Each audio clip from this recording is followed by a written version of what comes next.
When studying this semester, I touched on a few shows that, while played in different categories, all deal with the same things. Issues of diversity and representation in theater. When I grew up, I was able to see myself everywhere in media. I could relate to princesses, children's TV shows, toys, advertisements, food, and even more areas where you wouldn't have even expected. As I grew into adulthood, I began to recognize that I have an advantage in my places of work. While I can still be discriminated against as a woman and member of the LGBT community, my race has never played a part in my way of life or workplace. A Raisin in the Sun details the struggles of a black family living in Chicago, wrestling with systemic racism in the 50s. This play is an instant classic. It details the specific issues of suburban sprawl, fear of other races, and sexism within certain communities. As the family decides what to do with the huge check they're receiving, we see exactly who they are and why they are making decisions. This is excellent storytelling and character development. Another show that was covered in this course that can be described as revolutionary is Curious Incident of the Dog in the Nighttime.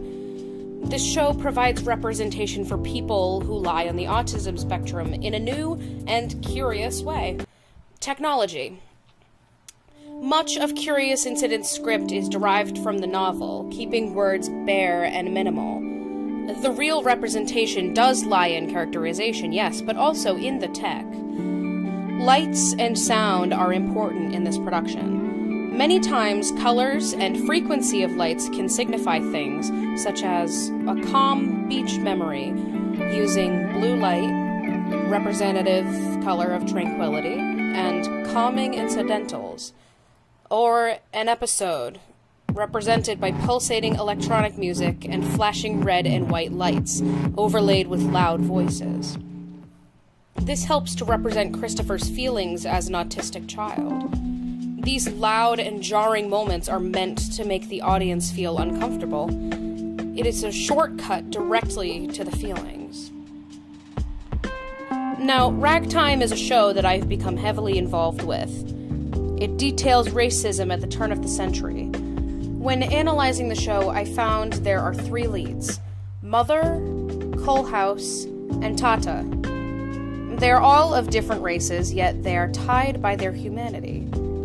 They all have lost someone. Mother loses father when he goes traveling. Coalhouse loses Sarah to police brutality in the first act, and Tata lost his wife before the time period of the show. Their outlooks are different regarding this. Mother is sad and longing. Coalhouse seeks justice and revenge for Sarah's wrongful death, and Tata almost ignores his feelings, all for the sake of his daughter's future. These three characters helm a group. Mother is the face of New Rochelle, an overwhelmingly white, affluent group. Tata is the face of immigrants coming from areas in Eastern Europe and from all over the world, filtering into Ellis Island. Coalhouse is the face of Harlem, the established black community of New York and the home of ragtime music.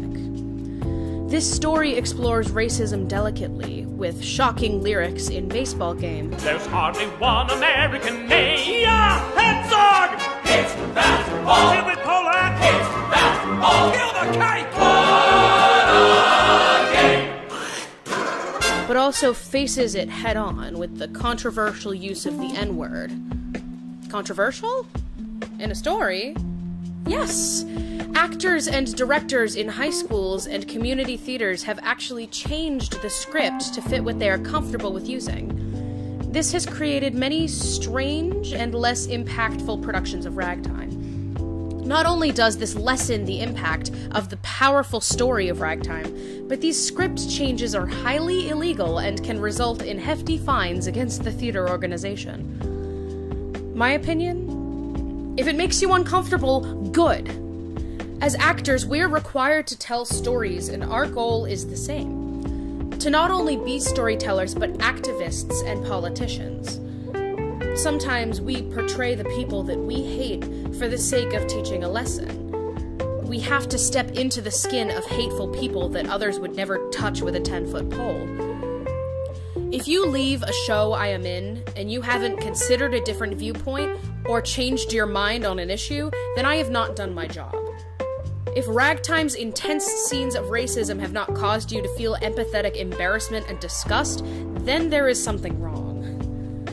Shows like Ragtime don't just highlight racism in the turn of the century, but it is also one of the many shows that represents and employs people of color in the arts industry.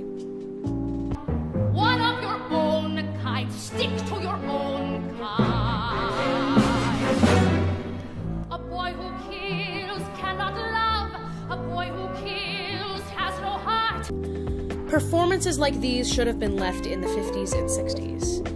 West Side Story, at least the movie version, was produced with many actors and actresses darkening their skin or using brownface to portray characters of Latin American descent. While this was inexcusable, this was partly due to the tricky laws regarding people of color actors in Hollywood. That clip of Jessica Vosk using a horrendous and offensive Latin accent was filmed in 2014. 2014 also happened to be the worst year of diversity on Broadway.